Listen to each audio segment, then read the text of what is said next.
When I was in New York working terrorism, we had a major case, early 90s, against a blind sheikh, a legitimate Muslim cleric who also committed a lot of crimes. So we gotta talk to Middle Eastern Muslims. His community was mostly Egyptian. So I'd sit down with them. They got their guard up. And I go, you believe that for the last 200 years, there's been a succession of American governments that have been anti-Islamic. And they'd be like, yeah, that's right.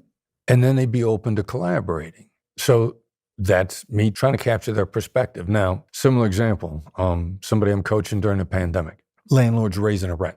So from a tenant's point of view, especially if you're a good tenant, it makes no sense to raise my rent when I'm having trouble making a living. The world is shut down economically. We're all struggling. You want to raise my rent?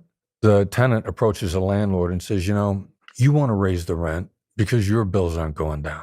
Your taxes aren't going down. You got monthly utility payments to make. These are the reasons you want to raise the rent. And the landlord says, that's right.